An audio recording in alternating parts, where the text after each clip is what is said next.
During the early 90s, only one company could challenge the juggernaut. That was Nintendo, a certain game publisher called Sega. With the blue blur Sonic the Hedgehog at their side, they proceeded to fight them for dominance over the gaming industry. While in the beginning, they were able to have a fighting chance against Nintendo with their Sega Genesis, CD, and numerous other consoles. As the decade wore on, their popularity began to wane. With the introduction of the Sega Saturn to the world in 1995, and its subsequent lackluster response from the public, it seemed around the world that the company was reaching its end as a hardware developer. But in its home country of Japan, there was hope on the horizon. A franchise lost to the rest of the world would be there to save it, redefining a genre and taking a country by storm. The Sakura Wars were just beginning.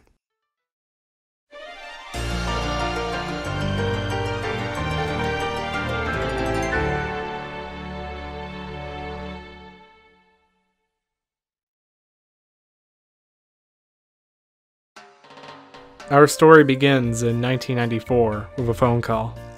President of Sega, Sorichio Iramajiri, was calling Oji Hiroi, a well-regarded writer and producer, as well as being the founder of game developer Red Company. Iramajiri wanted to fill the adventure game gap in the Sega Saturn's first-party lineup, and thought that Hiroi and his company were fit for the job. Hiroi would agree, and the two started to work at a furious pace, and soon had a mountain full of ideas. Hiroi's first contribution was a scroll of his own calligraphy, a poem he had made to set the tone of the project. Upon seeing a tabletop war game being played in the office, not unlike the ever-popular Dungeons & Dragons, the two decided to add tactical combat to their adventure game concept. Early on, they recruited legendary Japanese manga artist Kyosuke Fujishima to lend his sentimental style to the character designs, and Kohei Tanaka, known for his work on the One Piece series, as a composer to provide a fantastical score. Tanaka finished the theme song early, and it served a similar purpose as Hiroi's calligraphy, giving the team a symbol to take to heart. Fujishima himself brought aboard animator Hidenori Matsubara to help with a massive amount of in-game art and animated sequences. Futoshi Nagata was also brought on to provide the iconic retrofuturistic mecha designs the series is known for. Continuing the all-star recruiting, writer Satoru Akuhari was also brought on board to start on the scripts. Because Akuhari felt most comfortable writing anime scripts, he simply wrote in an episodic format, to the degree that at the end of each episode, there was a preview of the next one. This was known as an eye catch. A process soon developed. As Akuhari wrote, Hiroi edited, to make sure the script fit into his perfectionist vision of the game world. This led to the creation of 4 games worth of scripts, which were then aggressively pruned down to the very best material. The game would star Second Lieutenant Ichiro Ogami, who had just been transferred to Tokyo's secretive combat squadron, the Floral Assault Troop. What follows are what seems to be a bunch of mistaken coincidences. He meets Sakura Shinjuichi, a young girl who looks like she shouldn't be in the military, and follows her to the local theater at her own behest. After meeting some of the many main protagonists, he finds that he's been assigned to the theater as a ticket clipper. The group's name, Tekko Kekuden, is a play on words and can either mean Floral Assault Troop or Musical Theater Troop, so it seems at first that he's been sent there as a form of punishment. But as a crisis hits, the group reveals that it was all a ploy to make sure he was right for the job, and soon send him and his new team out to fight the occult threat of the Black Nest Society and their demonic summonings. And this is just the beginning of the game.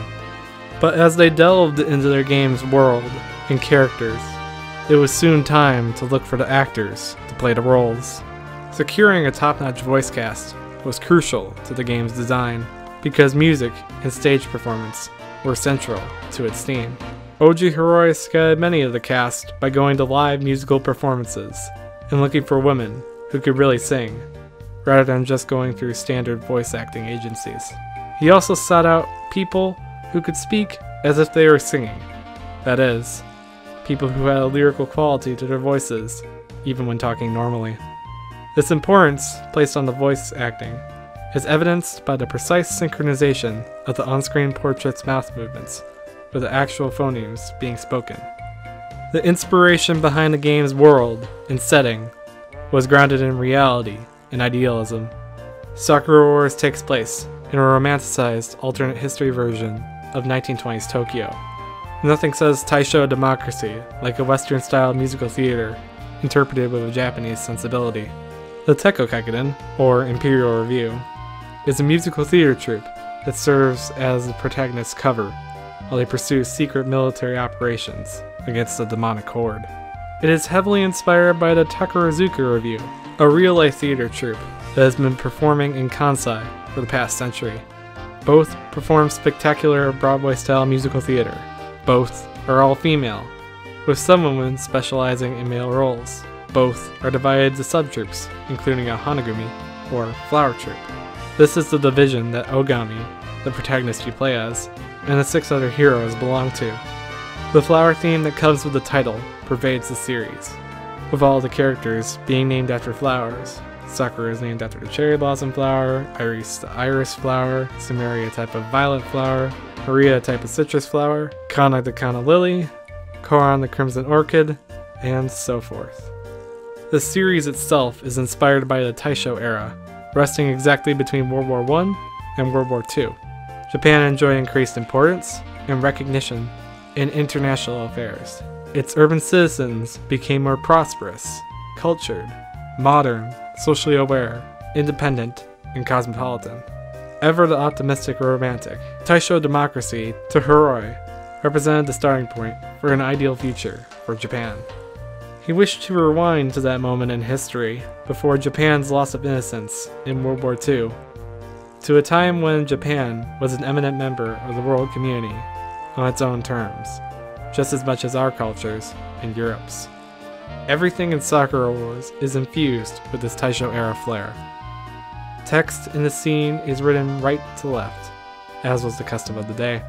Even the game's manuals are printed with their spines on the right, since left spine books wouldn't be around for a while. In some games, even numbers are written in kanji instead of the modern-day Arabic numerals. This Taisho aesthetic permeates the design, topography, music, and dialogue. This mostly authentic Taisho-era setting is combined with absurdly advanced steam-powered machinery and Ryoku, or spirit power. This spirit power our protagonists wield powers the series' iconic mecha, or kobu, as they are called. This is what makes Sakura Wars unique.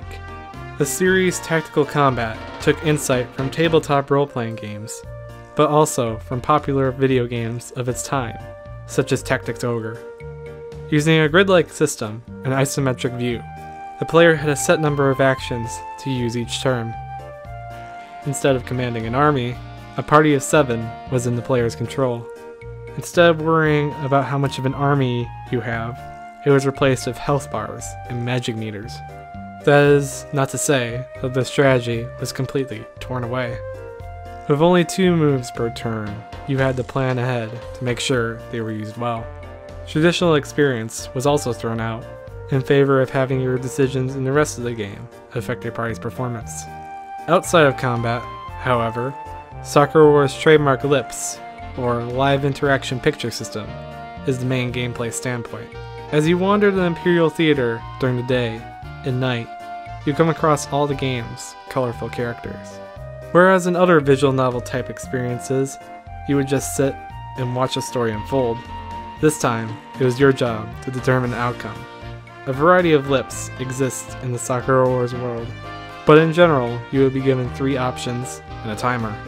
Choosing the correct choice is crucial, as choosing poorly could affect your relationship with one of the characters.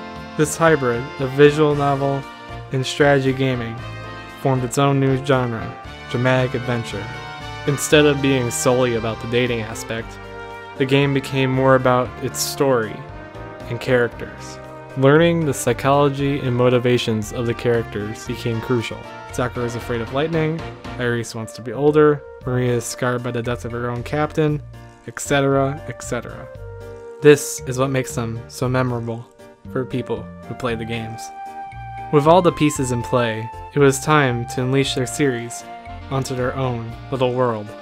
Unbeknownst to them, the results would be staggering. What had at times seemed like an overly ambitious project, doomed to failure, ended up being a huge hit, selling out on the morning of release. As the Sega Saturn began to fail in the West, the East said differently, selling a whopping 550,000 units in its initial run. The original Sakura Wars cemented itself as an instant success and a classic Sega series among the likes of Sonic the Hedgehog and others. Sakura Wars was a fully blown phenomenon, one that Sega had not expected. With a new icon on their side, it was time for Sega to take back Japan from the other companies that had run past it. On the surface, Sakura Wars looks like your average dating simulator. However, if one were to take the series at face value, they would miss out on what makes it truly unique. Its worldview embraces absurdity, sentimentality, and nostalgia. Its pride and joy, however, are and have always been its characters. The series' unapologetic Japanese sensibilities have made it simultaneously aloof and exotically fascinating to audiences in Japan and here in America. Now all Sega had to figure out was how to replicate it for a second time. With a release day sellout and a total run of 550,000 copies, it was clear to Sega that a sequel to this newly beloved property needed to be made. But games take time to make, and the company needed a way to keep the hype going. So it was time to expand into other territories of media. Their first foray into another medium came with the release of the prequel OVA, or original video animation, Okakenron, or Cherry Blossom Magnificence. Coming out between December 1997 and July 1998 in order to keep fans interested before the second game's release, Okakenron would give further insight into the characters' backstories that are not explained in the games, such as how Sakura and Sumire came to join the Flower Troop, among other tales. This, and the other eventual anime adaptations, came to introduce the rest of the world to the Sakura Wars series. While popular in Japan itself, after being released and localized by ADV Films worldwide, the series soon gained traction in America and Europe. While fans in Japan knew the cast because of the games, if you asked someone in America, they might say they watched the anime. The fantastic late 90s animation, voices, music, and storytelling made the Sakura Wars anime eminently enjoyable, whether you knew their context from the games or not. As fans began to emerge from the woodwork from each side of the pond, the first of these works was Sakura Wars Hanagumi Tison Columns. Released in 1997 as an apparent cash grab from the other video game crazes of the 90s, Tetris and Columns, it was actually a surprisingly well put together product. On the surface, it had the standard falling blocks puzzle gameplay of Tetris, with a Sakura Wars flair. However, there were a few changes. For one, a story mode was included. It follows one of the 6 heroes in a similar style to the main games, with lips dialogue choices in tow, along with little chibi versions of the characters, reacting to the match and competing against each other for glory. A Cinderella Mode was also included, allowing you to pit each of the girls against each other for the role of Cinderella in a play. With similar dedication to the main series, Hanagumi Tison Columns would become an interesting side addition to the series at large. With Hanagumi Tison Columns' small success, many other side projects came to fruition. One such addition had become just as, if not more popular, than the franchise proper. Starting in 1997, a full-length, semi-annual Sakura Wars stage show went into production. Pulling from the plays that had already existed within the games, the show fully realized the theater aspect of the franchise, giving the voice actors a wide breadth for their vocal range. Donning the garbs of their in-game personas, the group, eventually including Ogami's voice actor himself, turned into a true musical theater troupe, performing plays, from comedies to tragedies, along with fully vocalized renditions of the series' themes, such as the famous Geki Tekokeken. The popularity of these plays could be played up to Japan's rampant Sakutai frenzy, but is more likely another testament to the talent involved in the project, as the actors were quickly becoming as popular as the characters that they portrayed. Even years after the series has passed on, the stage show continues to press onward towards even greater heights. The culmination of the nation's rapid interest in the series came with the Taisho Ramondo, running for nearly a decade between 1998 and 2008. This dedicated Sakura Wars shop and cafe operated daily in Ikebukuro, Tokyo. The store, a Sakura Wars fan's dream, was crammed to the brim with merchandise, organized by each hero of course. Human-sized statues of the characters in Kobu were on display, with the staff wearing Sakutai cosplay, and apprehensively declining to be photographed. At the cafe, a small menu of tenuously designed character-themed sweets and drinks were available. The shop's dedication to the series could not last, however. As a decade in, it had to be closed down. These multitudes of side distractions have been hyping up the true reason eager fans were waiting for: the inevitable sequel. Beginning production immediately after Sakura Wars' success, Hiroi and his team were put in a difficult position of creating a second smash hit. But how to improve on perfection? To Red Company, it had to start with a name. Instead of just titling it the ordinary moniker of 2, the team gave it the subtitle of Kimi Shimtamano Koto Nakari, or Beloved, You Must Not Die, named after the controversial wartime poem by Akiko Yasano, made during the Russo-Japanese War in the early 1900s. The poem served as a form of anti-war protest in response to the bloody massacre during the siege of Port Arthur. The history of the poem gave credence to Hiroi's romanticized vision of Taisho-era Japan, so the name stuck, starting the trend of subtitling the series after poems that still exist to this day. With the tone of the game set, it was time to drum up a new story. It would seem like your standard sequel fare. Our hero Ogami had been away training in South America for a year, and had just returned to Japan, in time to face a renewed and more powerful Blackness Society, with new arrivals Orihime and Reni along for the ride, with the original cast in tow. Just like before, it was now up to the 9-member Flower Troupe to save the capital once again. But the surface of the sequel was deceiving the darker portions in the depths below. Death and rebirth became constant themes throughout, and characters crucial to the plot could face one or the other. Politics were also introduced into the fray, with the very idea of the Hanagumi being threatened. Story also took center stage. Whereas in the previous game, character stories were on their own, separated from the plot. This time, the two became intertwined and essential to each other. The Sakura Wars franchise had truly grown up with its fans over the past 2 years, giving them the darker and more plot-driven version that they needed. The scale of the game had also been increased lengthwise too, occupying 3 discs instead of 2. Even a Hot Springs Vacation was included, a Japanese staple. Because of this, it was now possible for the Sega Saturn to read your save data from the original Sakura Wars, unlocking new scenes and allowing you to continue to cultivate your relationship with whichever hero you've picked thus far. A feature like this was revolutionary for its time and was not seen for many years since. The game's systems also received further refinement from the formulas introduced in the original. The lip system is back, with several improvements and additions. For one, the conversation mode is introduced, involving you going back and forth between the characters until a situation is resolved or falls apart. Another type changes your options halfway through, making your decisions all the more difficult. One more gives you an overarching time limit that counts down while you deal with several individual timed lips choices. All these, along with the original system, are overshadowed by the new personality gauge. Tracking your progress from the bottom right-hand corner, the personality gauge shifts from red to blue depending on your actions to certain choices. Different characters prefer you to behave in different ways.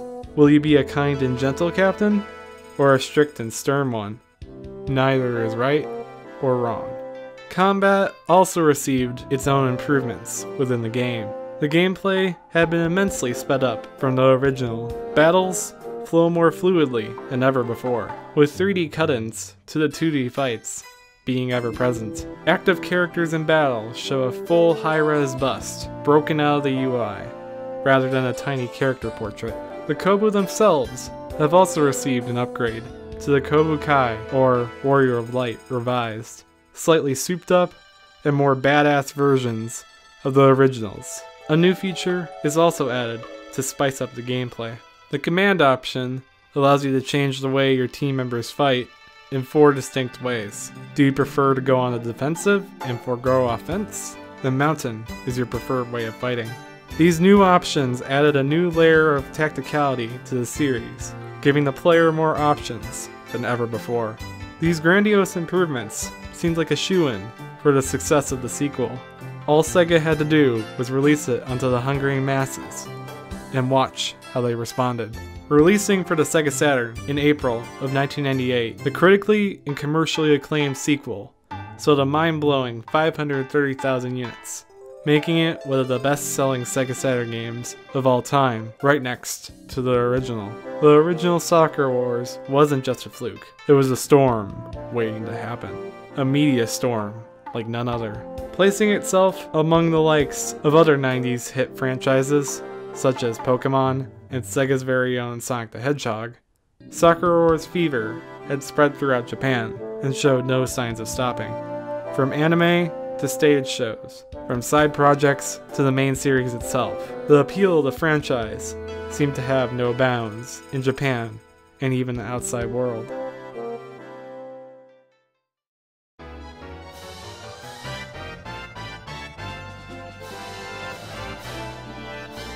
A certain joy can be seen permeating the series, reflecting a sense of confidence in their abilities on part of the creators, as if they were certain they were onto something.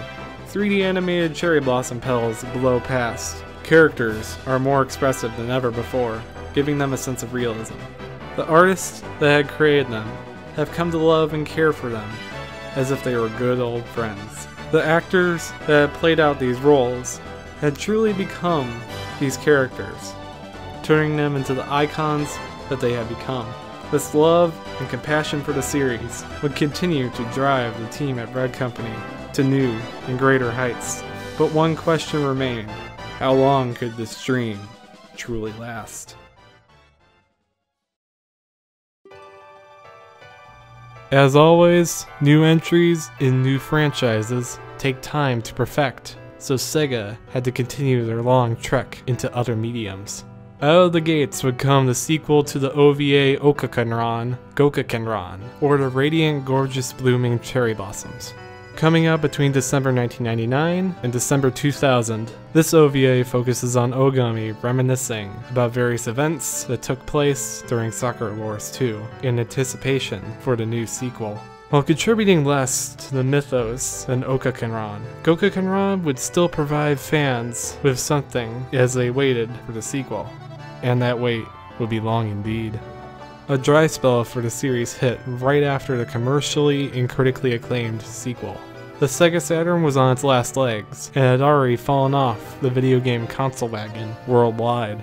Japan was just the last to go, but this did not spell the end for the franchise. On the contraire, it was its saving grace. A mere 6 months after the sequel's release, Sega's latest entry into the console wars came about, the Sega Dreamcast.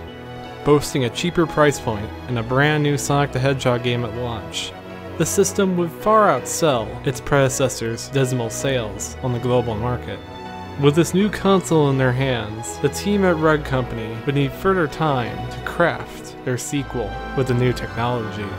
To keep fans interested for the time being, the first 2 entries in the franchise were poured over to the new system. Taking advantage of the new graphical horsepower, Sakura Wars looked better than ever before, and while selling less than the originals, the 2 redefined entries became staples in the console's lineup. This new technology was also a savior for the often beloved spin-off titles. A Sakura Wars renaissance was on hand, and what better way to start it off than with the one that started it all. Sakura Wars Hanagumi Tison Columns 2, released at the turn of the century, would bring more of the falling blocks and lips type gameplay that fans had grown to love, with a few new added twists. Because of the new system, graphics were significantly upgraded from the original, with fancier animations included. Sakura Wars 2's editions of Orihime and Reni were also along for the ride, with the biggest twist of them all being online play. Because of the Dreamcast's brand new internet functionality, a first for a console, it was now possible to fight players over the now defunct SegaNet. The ultimately successful side series would lead to more bizarre ones. The most bizarre, you could say, was Ogami Ichiro Fontoki. The game had everything, lips dialogue, and the full cast of characters. The catch? It was all done in live action.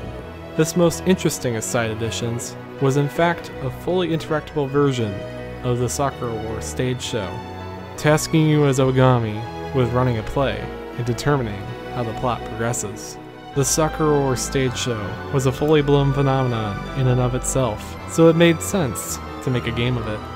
The game's surrealness of actors playing actors within a game dressing up as said characters led Ogami Ichiro Fontoki to become one of the most bizarre, yet one of the most fascinating entries in the franchise at large. The Dreamcast wasn't the only place for the Sakura Wars renaissance. Sometimes, even the biggest of competitors can play nice. And play nice they did, as Sakura Wars soon entered the handheld gaming market with Sakura Wars GB Hanagumi Nuntai for Nintendo's very own Game Boy Color. Releasing in early 2000, the game would attempt to do the impossible and condense the Sakura Wars formula into a handheld format. But Sakura Wars doesn't know what impossible means, and was able to achieve a similar experience to those of the main series. Casting you, and not Ogami Ichiro, as a member of the Hanagumi for a month, you were tasked with doing similar things in different ways. For one, tactical combat was thrown out completely in favor of a more Final Fantasy fare. You still have the same goal of managing your time wisely, but you also have to keep up your various stats, such as strength and intelligence. For a Game Boy Color title, the production values were stunning, rendering the series' art style and themes lovingly in 8-bit and chiptune, respectively. Not a year after, a sequel to this miniseries was released. Sakura Wars GB2 Thunderbolt Sakuzin would improve on the formula from the original and truly encapsulate the series in the palm of your hand. The finale to the spin-off renaissance was a doozy in and of itself. Releasing just before the third entry to the main series, Sakura Wars Online would attempt to take the series' online ventures to new and greater heights. Comprising of less of the lips and Kobu combat fans knew and love, the game was comprised of tabletop and mini-games, things that had been sideshows inside of the games themselves. All of these can be played online against other players, or offline against the series' trademark heroes. All of this takes place in a bizarre amalgamation of Paris and Tokyo called Sakura Town. Every player gets his or her own personal room and customizable avatar to differentiate themselves from the crowd.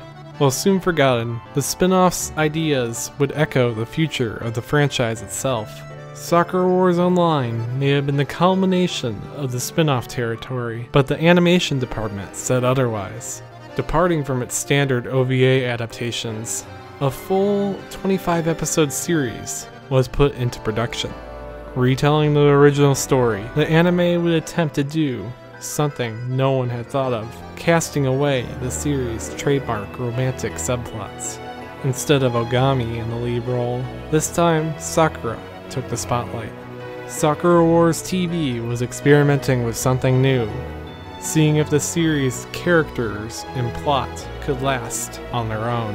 This move, however, turned out to be a winning tactic, as the Sakura Wars TV show became the pinnacle of animation for the franchise at large, setting the bar for those who come after, and proving once and for all that fans love the series for its characters and less for the romance. While the OVAs had taken a minor stamp on the world at large, Sakura Wars TV would prove to be something bigger. What had once been a niche sector of anime had become a rather major contender overnight. Sakura Wars was known the world over for amazing animation, characters, and storytelling.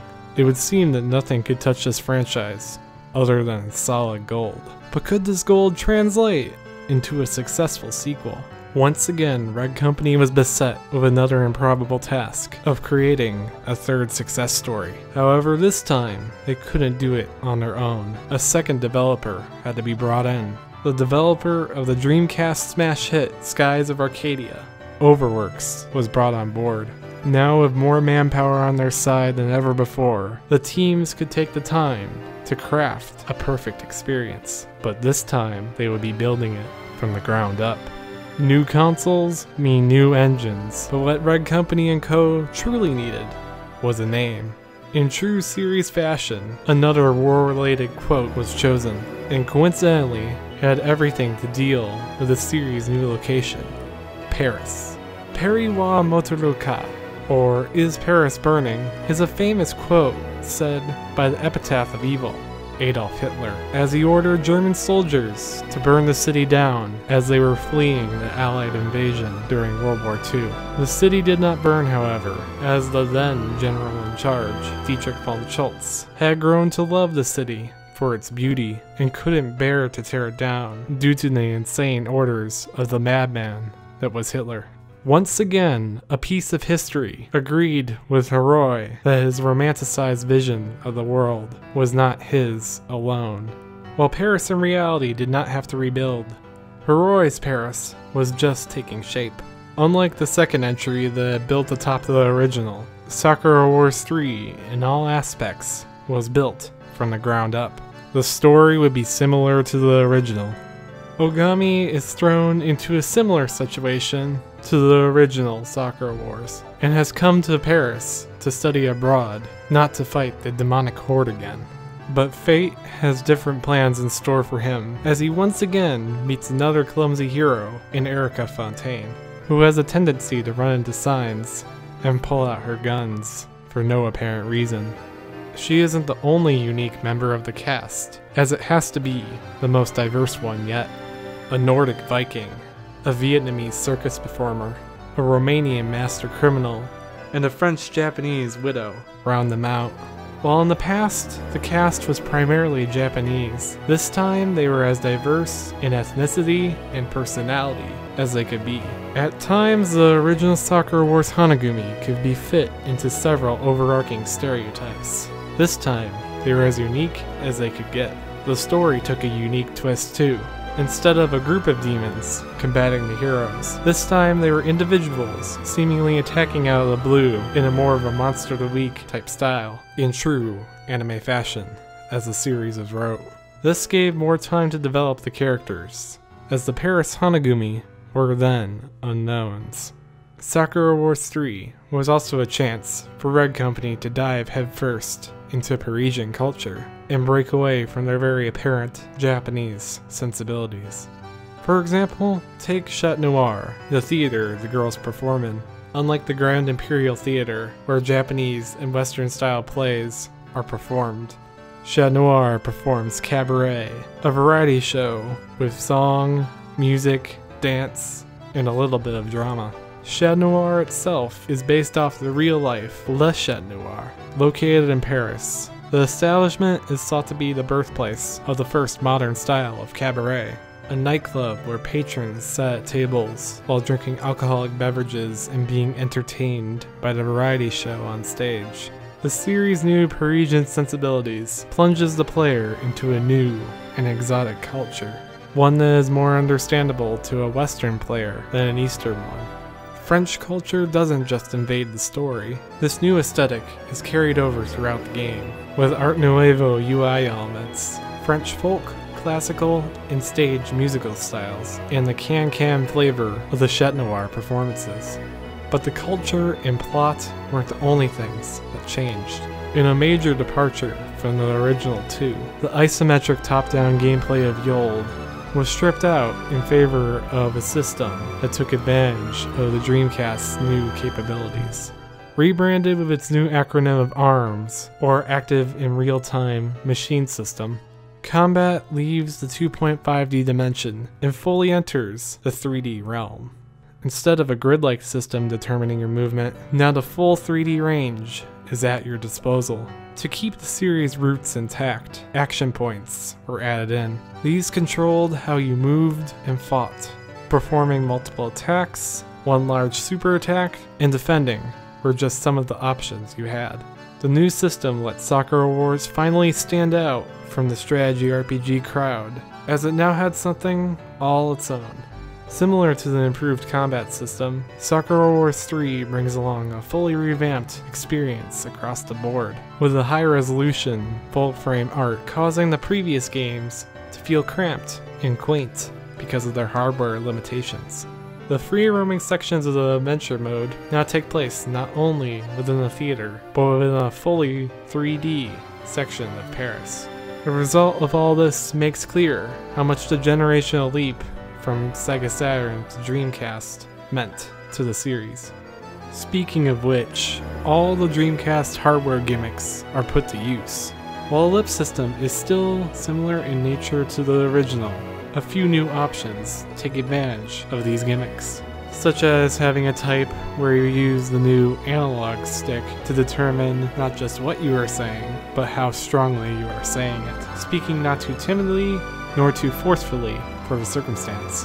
The Dreamcast's new VMU technology that's connected directly to the controller represents a mobile kinematronic communication device, a steam-powered messaging system that was ever so slightly used in the second entry. Gimmickry aside, with a new generation of consoles came a new set of sensibilities. The question was, would Sakura Wars 3's Parisian influences drive away fans of old, or bring them back for more? The answer is expected, yet not as grand as you think. Selling less than the originals at 330,000 copies, the third entry had many things to compete with, such as a brand new console war and a new cast. Still, even at that number, Sakura Wars 3 became the 8th highest grossing Sega Dreamcast game in Japan, right next to where the original stood, with the same critical acclaim that the series had previously earned. This new Sakura Wars entry had also become an accidental miracle, as it was the first entry to directly appeal to Western audiences. Sakura Wars, a series that had previously catered to Japan, was now in a position to take on the world. Sakura Wars is quite the mystery. Its characters, while bizarre at times, have become some of the most personable and recognizable in Japanese culture. Even when tackling another culture, the teams at Red Company and Overworks were still able to craft an experience that appealed not only to their culture, but to the one they were portraying. It seemed the Sakura Wars series could not be defined by one culture, but was instead defined by its great stories and characters, something some series only wish they could do. Even within the failings of the console that held these together, one shining light could be seen. Could the dream ever die?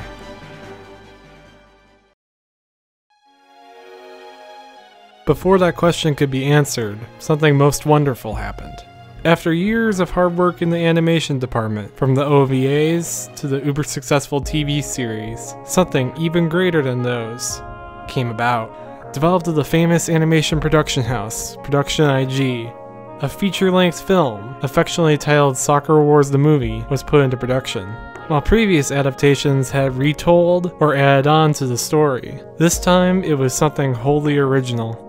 Bridging the gap between Sakura Wars 3 and the next entry, the movie would tell the original Hanagumi's exploits while Ogami was busy in Paris, involving an American businessman bent on replacing them with mechas of his own design. Also introduced was Orihime and Rennie's captain in the Star Division, Ratchet Altair, the first American in the series proper. While the story was as fantastic as ever, the animation and sound were as crucial as they have ever been. While the original animation style was a marvel in and of itself, Production IG's work was breathtaking, to say the least.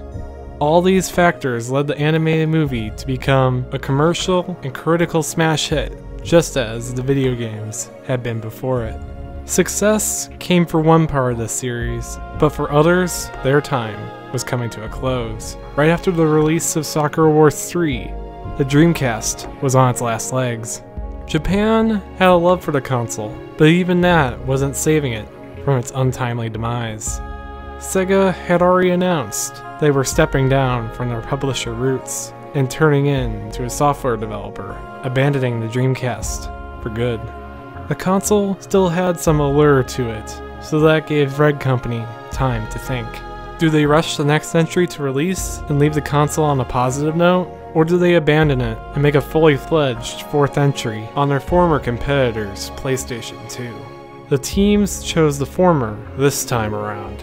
Having only 10 months to complete the project, the team rushed to the finish line. Working day in and day out, Red Company was trying to make something just for their fans. To relate to this, the team chose a poem that was somber, yet very much related to the situation that they were in. It was less about war, and more about the fleeting lives of our heroes. Kosuyo Otome, or Fall in Love Maidens, is a popular line from a 1915 tune called the Gondola Song. The name of the game would be more fitting than one would realize. While previous entries in the franchise had been fully blown sequels, this time it would be something more intimate, something that was more of a fan disc to celebrate the series' legacy. Corners had to be cut. Few new assets were used, and a majority of what had been made for the previous entry and the ports were reused. That is not to say that the story wasn't original. Ogami was once again back with the Taiko Kaikiden, fighting demons and reminiscing of old flames. As this was the final entry in the franchise at the time, you didn't get to exactly choose who you ended up with. This time around, the game's functionality with the previous entries in the franchise was used to great effect. Now Ogami could finally end up with the girls you had chosen from previous games. But a wrench was thrown into this. Reading previous games' save data meant that Sakura Wars 3's data was also brought over, creating a love triangle situation for our hero. Romanticism aside, instead of being told in an episodic format, the game would be told as a play in its own 3-act structure, similar to a play. Surprisingly enough, the story revolved around the famous play Les Miserables. Unsurprisingly, this leads to many mistaken coincidences surrounding the marriage scene.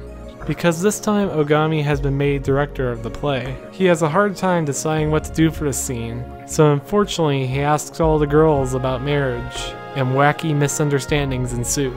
But it isn't all fun and games, as an old ghost of Ginza re-emerges that even the Hanagumi can't defeat, causing Tokyo and Paris to team up in a spectacular finale to the series. Sakura Wars 4, Fall in Love Maidens, piles on the fan service, but not in the ways you would expect. While the main theme may be about falling in love, it is more about how great of a character Ogami is, and by extension, how great of a person you are. The characters of both the Hanagumis, clearly representing the developers, heap praise and gratitude onto him by the truckloads. Even during the love triangle situations, which ended horribly in the past, depending on who Ogami picks, there's a special scene that clearly resolves the relationship with the other. The reconciliation, combined with how chaste, oblique, and platonic the relationships are anyway, successfully prevents Ogami from looking like a slimy playboy. The culmination of this praise comes with the Sobu, or Dual Warrior, a single overpowered Kobu piloted by Ogami and your hero of choice. This, combined with a shockingly short playtime, nearly 1/3 of previous entries, makes the game seem like sort of a bonus disc, or coda, a thank you and farewell to the series and fans alike.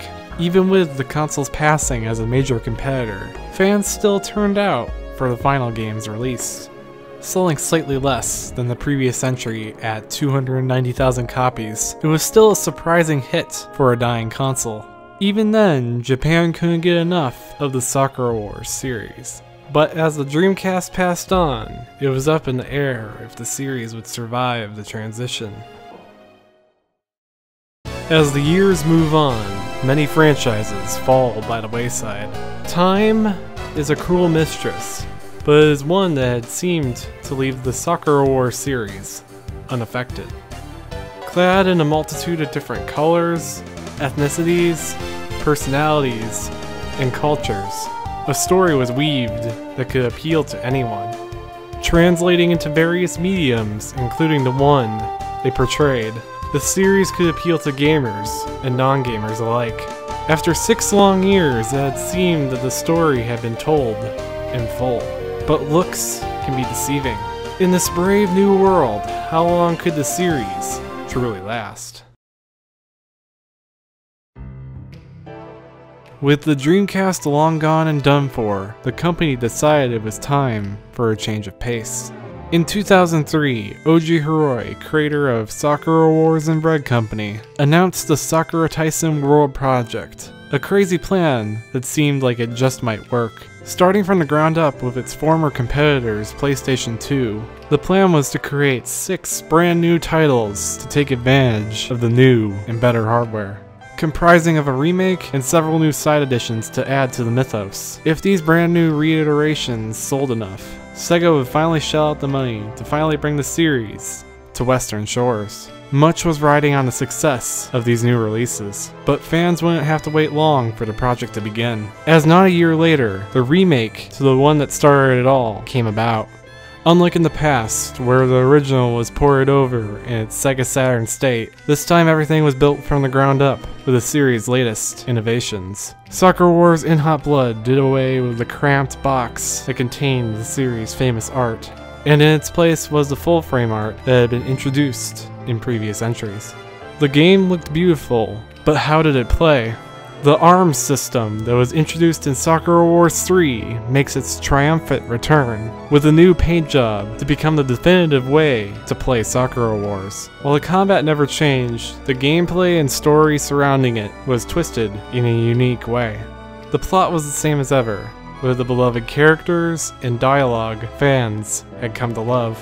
A new chapter and a new romance option made the original more diverse and long form than ever before. And last but not least is the lip system.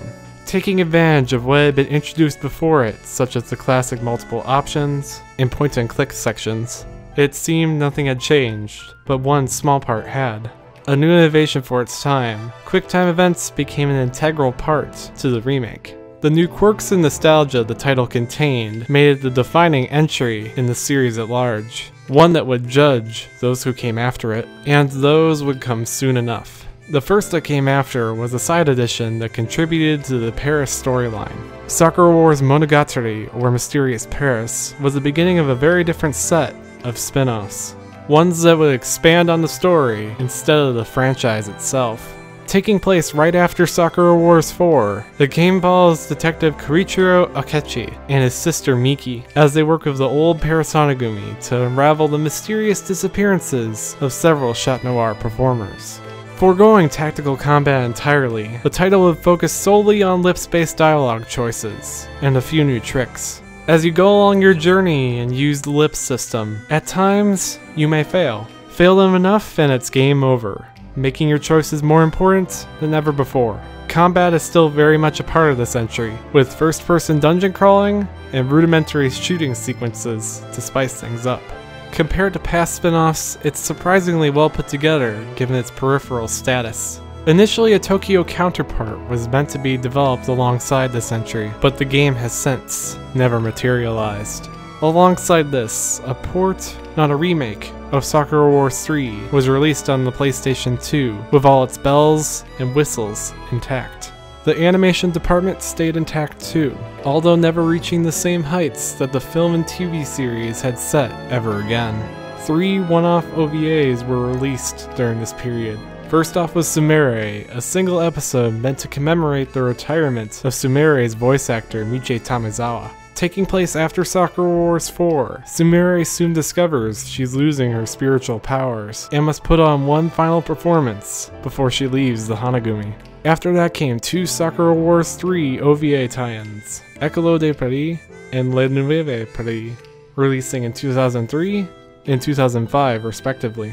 Each tells side stories about the various relationships between the Paris Hanagumi, from how Glycine and Erica met, how Lobelia was captured and put in prison, and who truly is captain of Groupe Fleur de Paris, while having a different feel in the animation and writing departments. The 3 counterparts stood up well compared to previous iterations. Another interesting jump into another medium came with the Sakura Wars manga, coinciding with the release of Sakura Wars in Hot Blood and created by the creator of Sakura Wars, Oji Hiroi himself. The story would mostly take pointers from the original game, but with a multitude of elements added in from other Sakura Wars properties. Kayama from Sakura Wars 2, characters from the stage shows, character designs from In Hot Blood, and so on, was also used to craft a new story that appealed to old fans and new readers alike.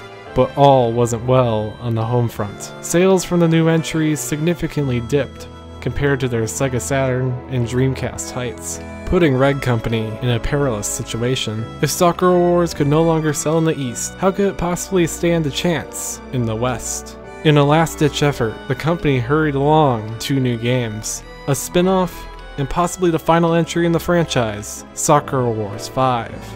In anticipation of this newly announced sequel, a tie-in was created, starring the titular yet unknown character of Sakura Wars 5, Gemini Sunrise. The game would try to take the series' roots and firmly plant them in another genre, hack and slash. The story would follow Gemini, the klutzy samurai, on her journey from her homeland of Texas to find her destiny in New York under her master's orders. But as all main female protagonists of the series are, her ditziness sends her in the opposite direction of San Francisco, where she gets wrapped up in trying to protect a girl named Juanita from antagonists from Sakura Wars, the movie.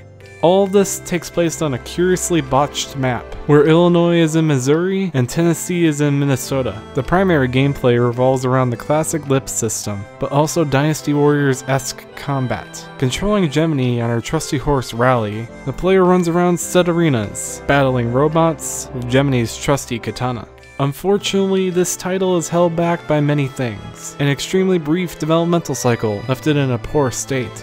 Unnatural controls, media-core hack-and-slash gameplay, and Gemini yelling ad nauseum left this to be the black sheep of the entire franchise. Sakura Wars Episode 0, Samurai Girl of the West, lacked the charm and charisma of the franchise in all the wrong places, but not letting that get them down. Red Company continue onward towards the next entry, and what a great game that waited for the masses. But what would it be? A reboot? Or a continuation? It turns out it was more of a combination of the two. Considering how Sakura Wars 4 cleanly wrapped up the Tokyo and Paris storylines, and especially with the stepping down of Sumire's voice actress, Michi Tamizawa, any new game would need to take on a completely different setting and a new cast of characters, changing everything we know about the series. But as always, a new title had to be chosen. Foregoing numbers for Roman numerals, Sakura Wars 5 Saraba Itoshiki Hitoyo, or Farewell My Love, is based off of the 1940 American crime novel, Farewell My Lovely. Having less to do with the meaning of the title and more to deal with what it said, Farewell My Love turned out to be a deadly premonition for the future. But as they say, the show must go on, and thus, in keeping with the Sakura Wars World Project theme, Sakura Wars 5 brings in a brand new main character, someone who is significantly different from the original protagonist. Shinjiro Taiga, Ogami's happy-go-lucky nephew, is sent off to New York to command their brand new combat review. But unlike Ogami, Shinjiro has to earn his keep at the New York Combat Review. Compared to the original's warm and whimsical opening, everyone, except a few, are as cold and harsh as they could be. This kind of storytelling echoes the old American dream, picking yourself up from the bootstraps and getting back to work. And as the story goes on, Shinjiro proves they can be as life-changing and influential as his uncle was before him, growing into a character that is worthy of the protagonist's mantle in many similar and unique ways. This mixture of Sakura Wars 1 and 3 storytelling made for an interesting concoction. One that is familiar, yet can stand on its own. The plot also takes its own unique dips and twists, involving a certain historical figure, Oda Nobunaga. Even though they can be cold at times, Shinjiro has plenty of allies on its side. The klutzy samurai Gemini, the law-abiding Sagita, the gun-toting Rikurita, the destiny-bound Diana, and the mysterious Subaru round out this new Star Division, or Hoshigumi, while 13 other heroes have represented the franchise for nearly a decade. These 6 new ones prove to be as imaginative and original as the rest. Combat and lips are also as imaginative as ever. Essentially a new game based on Sakura Wars and Hot Blood's new technology, Sakura Wars 5 was still innovative in its own right.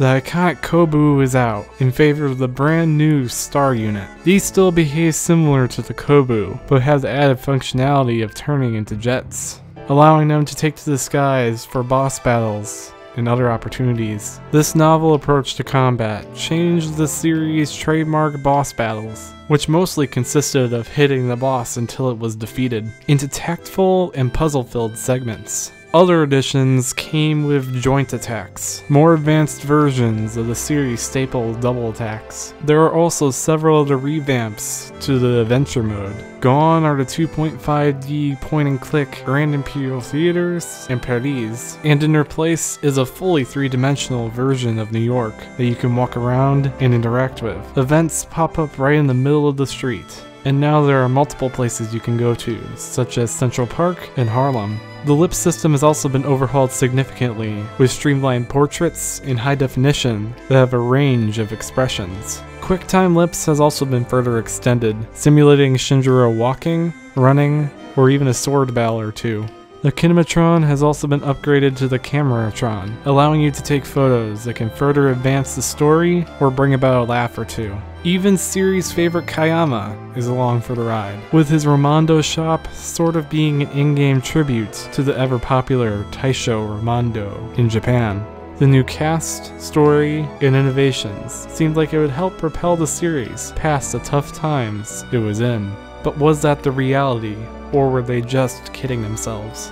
Unfortunately, this was not the case. Even with a larger base of operations on the PlayStation 2, the Sakura Wars franchise seemed to be on its deathbed, selling a measly 150,000 units, nearly 1/5 of what the original earned. It was the true death knell for the series at large. As the world continued to advance toward a long-form RPG and first-person shooter future, Sakura Wars was just left in the dust. A series about mechas, demons, and romance just couldn't compete in these modern times. But was this the case? Was the main franchise truly over, or was there hope on the horizon? The finale of the Sakura Wars series is a divisive sort. Some would say it lacks the magic of the Ogami storyline. The wondrous 13 characters of Sakura, Sumire, Iris, Maria, Koron, Kana, Orihime, Reni, Erika, Glycine, Kokoko, Lobelia, Hanabi, and our ever-lovable protagonist, Ogami, had come to define the Sakura Wars franchise, so to add on to that seemed a bit much. For the world this was made for, the outrageously stereotypical characters and Japanese view on America are partially amusing, but more often than not, off-putting. But it is how these characters break out of these stereotypical shells that has come to define the Sakura Wars series, and Sakura Wars 5 is no different. Even within the apparent death of the franchise, it still seemed it had some life left in it. But where could they go from here?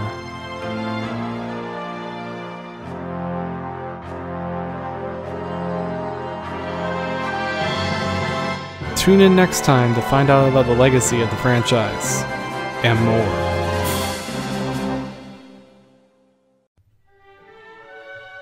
Skipping the fluffy intro this time around, let's jump into this retrospective that will be exclusive to this series. After the last Sakura Wars failure to stay afloat in Japan, the main franchise was all but cancelled.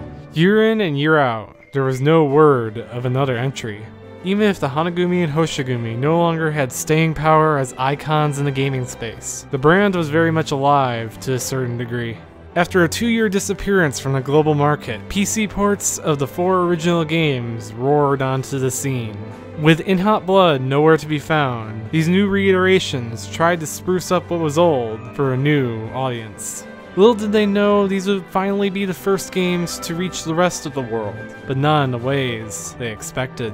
Instead of heading to North America, where many fans waited for them, the series instead turned to the obscure home of one of its main characters, Russia. It is unknown how well it did there, but the niche popularity of the series seemed to translate over to another country, further extending the franchise's reach. After this, the series animation tried to make a comeback. Sakura Wars New York, New York tried to do what Sakura Wars the movie had done before it, and continue where the story left off. Following the New York combat review in their battle against the ancient Egyptian king, Tutankhamun.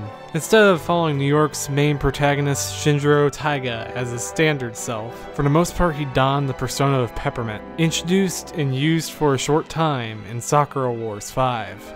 While bizarre at times, the series tried to recreate the feeling of playing through one of the games, with boss battles and romantic interactions aplenty. But compared to other OVAs and adaptations, the popularity of this entry is moot. After a few months, it faded into obscurity just like the rest of the franchise. But that doesn't mean they didn't try.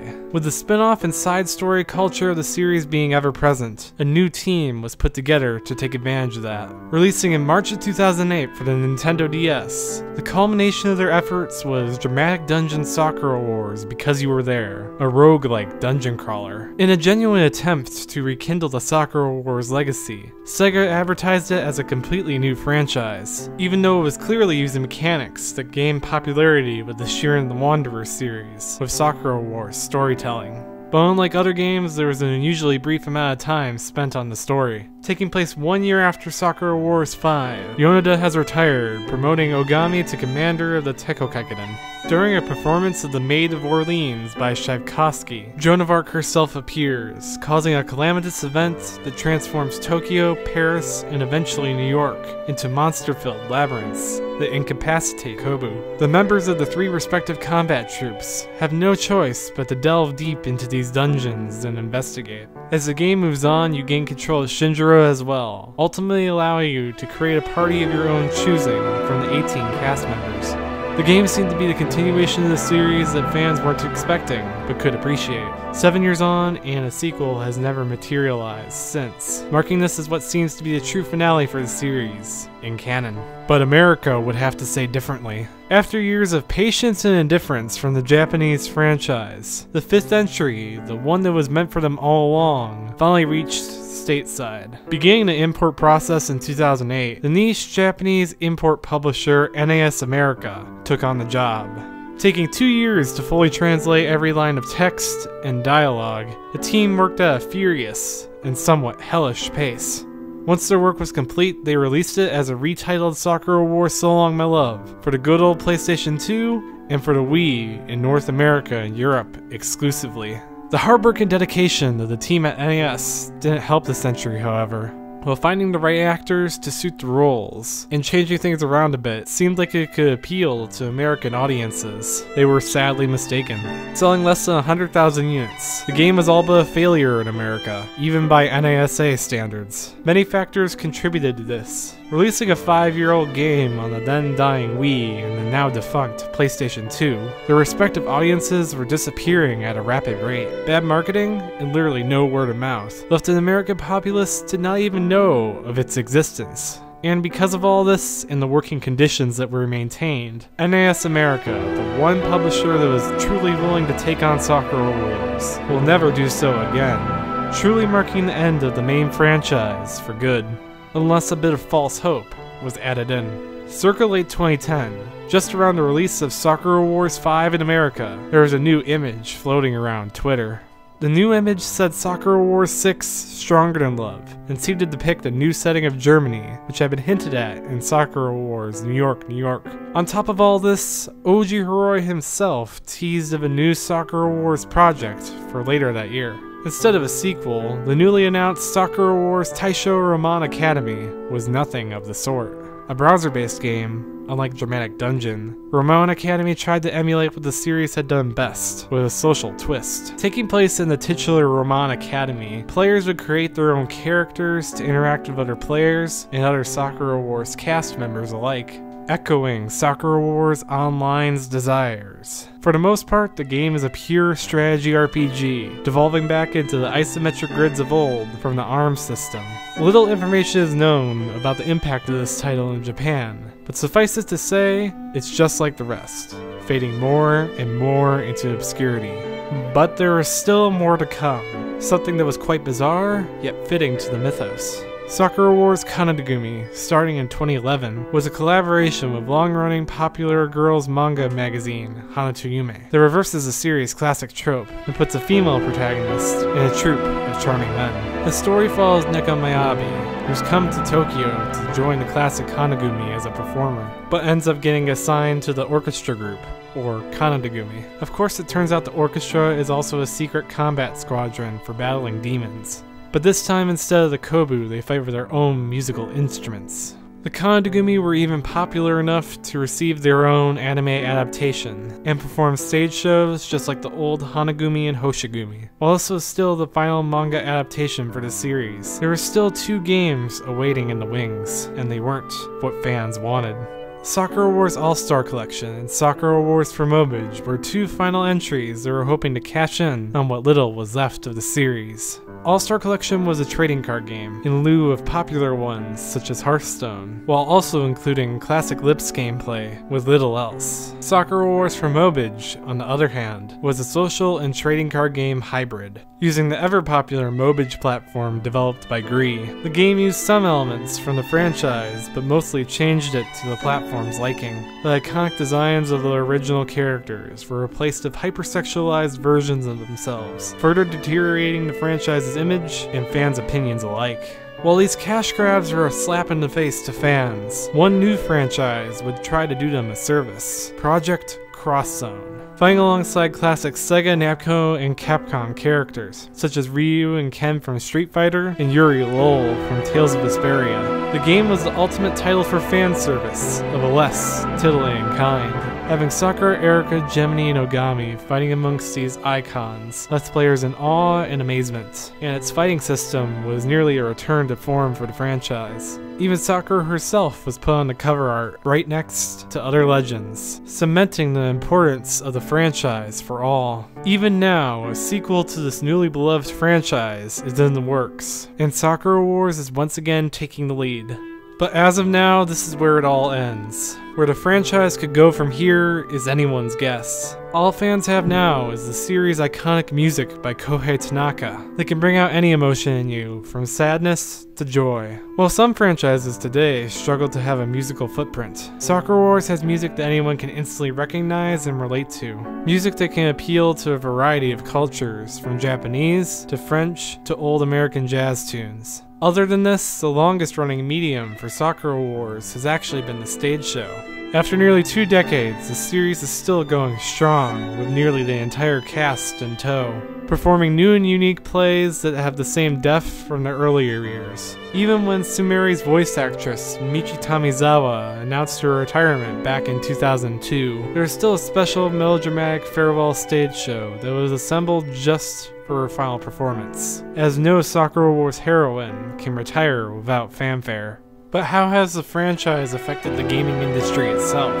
Well, after Sakura Wars' success on the Sega Saturn, many others tried to recreate its magic, attempting to blend the visual novel and dating elements into a standard RPG framework. Thousand Arms took a less pure-hearted approach, but combined dating and RPG mechanics into a steampunk world. Langressor 3 introduced a Sakura Wars-like system where you develop trust with members of the female cast, culminating in a romance. Even later on, the Persona series successfully implemented Sakura Wars-style elements into its story, but also included time management, just like the old Imperial Theater nighttime rounds. But these are just the story elements. What about the gameplay? One particularly forgotten Sega title, Alpha Protocol, fully implemented the Lips system, with morally gray choices and a timer counting down to put on the pressure. But really any branching dialogue game today can thank Sakura Wars for leading the way to this future. The most popular implementation of which is BioWare's Mass Effect series that chose to take a more black and white approach, while also taking the franchise's ability to read data from other games to even greater heights. Last but not least is a rather obscure title named Codename Scheme. Developed by Intelligent Systems, the game's combat system is uncannily similar to the ARM system, borderlining on ripping it off. However, Intelligent Systems has worked with Red Company, now Red Entertainment, on the recent Fire Emblem Awakening, so this might be the case. The closest game you're likely to see to a Sakura Wars 6 is Valkyria Chronicles. With much of the Sakura Wars team remaining at Sega, they all decided to work on Valkyria. The game is eerily similar to Sakura Wars, with another alternate history world with wildly unrealistic machinery powered by miraculous technology, gridless real-time tactical combat, a heavy emphasis on developing relationships outside of battle, and how those relationships come into play on the battlefield. Of course, Valkyria Chronicles doesn't have any of the dating sim relationship or time management of Sakura Wars. All of the character development happens on a rail. Conversely, Sakura Wars doesn't have any of the detailed roster management, training, and equipment upgrading mechanics. But the overall feel of the game is the similar semi to fully campy wartime drama with a sentimental bent. But in all of this, what happened to Red Company? Well, after the release of Sakura Wars 5, many left for Sega itself. Staying in the publisher role, the company continued to churn out as much content as they could. Soon enough, however, this ended with their acquisition by Chinese developer Tison Games Limited. The rights to the franchise stayed firmly in Sega's grasp, but the company had just become another cog in the machine. But to them, the Red and Red Company wasn't just there for fun, it had meaning. Royal Emperor Dragon, that's what they thought of themselves as. And that's what the Sakura Wars franchise was to Japan for a time. But now that meaning had become twisted and contorted. The series was now just a cash grab and cameo franchise, just like the classic Blue Bomber Mega Man. Only a miracle can save the franchise now. One can only wish.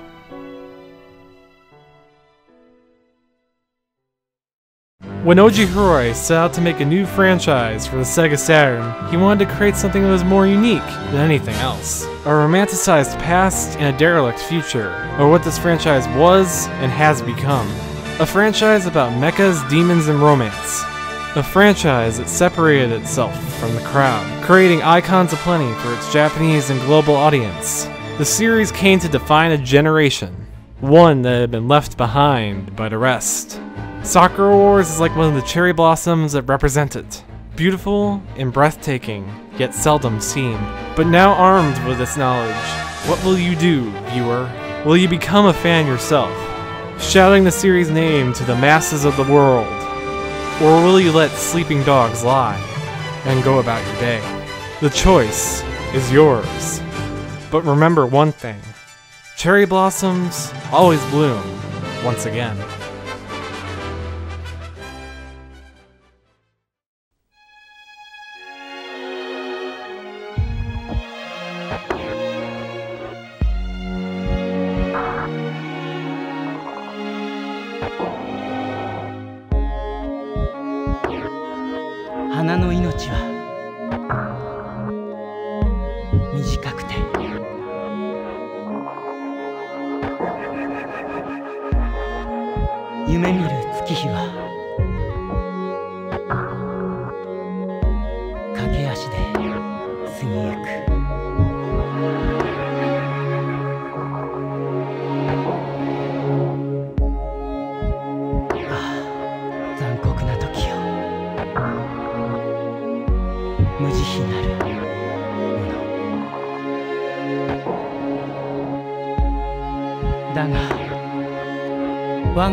命の限り咲き誇れ。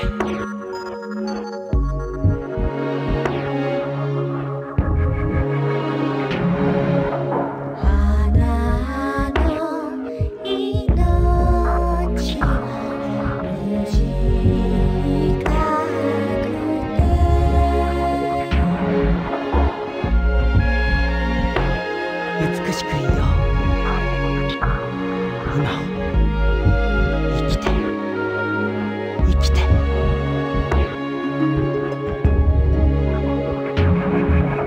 花の命は短くて眩しく輝く春の花よ。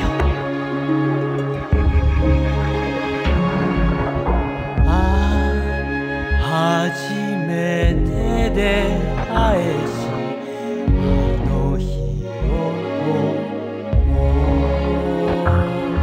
今我が胸に咲き誇る君よ。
戦いを終えて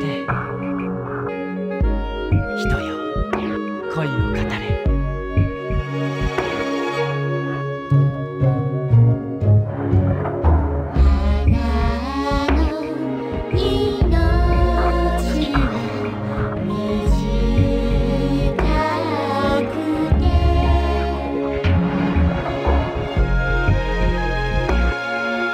秘めたる思いは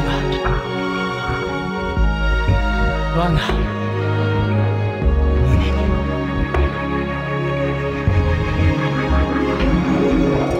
男と女に恋が生まれて人の命が輝いている。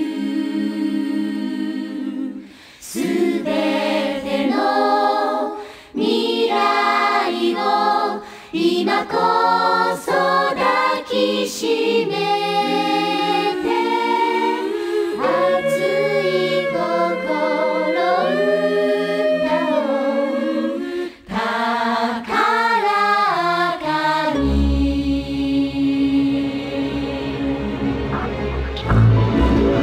別れの数だけ出会いがある。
我が命の花